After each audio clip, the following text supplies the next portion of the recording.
وكان لغلامين يتيمين في المدينة وكان تحته كنز لهما وكان أبوهما صالحا فأراد ربك أن يبلغا أشدهما واستخرجا كنزهما رحمة من ربك وما فعلت عن أمري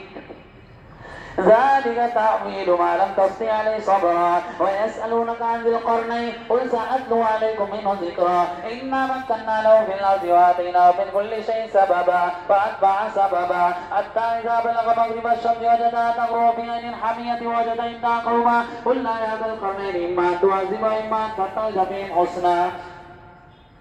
قال أما من ظلم وسوف نعذبه ثم يرد إلى ربه فيعذبه عذابا نكرا وأما من آمن وعمل صالحا فله جزاء الحسنى وسنقول له من أمرنا يسرا ثم أتبع سببا حتى إذا بلغ مطلع الشمس وجدها تتلو على قوم لم نجعل لهم من دونها سترا كذلك وقد أحطنا بما لديه خبرا ثم أتبع سببا حتى إذا بلغ بين السدين وجد من دونهما قوما لا يكادون يفقهون قولا قالوا يا ذا القرنين إن يأجوج ومأجوج مفسدون في الأرض فهل نجعل لك خرجا على أن تجعل بيننا وبينهم سدا قال ما مكنني في ربي خير فأعينوني بقوة أجعل بينكم وبينهم ردما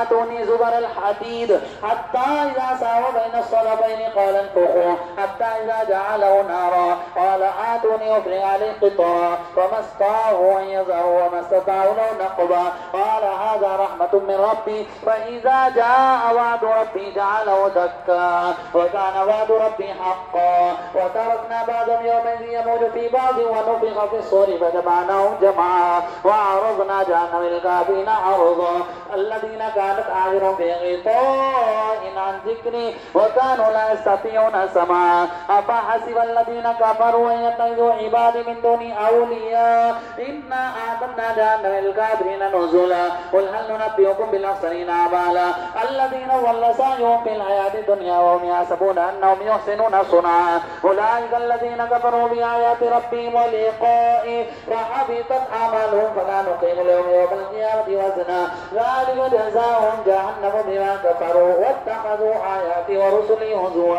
إن الذين آمنوا وعملوا الصالحات كانت لهم جنات الفردوس نزلا خالدين فيها لا يبغون عنها حولا قل لو كان البحر مدادا لكلمات ربي لنفد البحر قبل أن تنفد كلمات ربي ولو جئنا بمثل مددا قل إنما أنا بشر مثلكم يوحى إلي أنما إلهكم إله واحد ومن كان يرجو لقاء ربي فليعمل عملا صالحا ولا يشرك بعبادة ربه أحدا. الله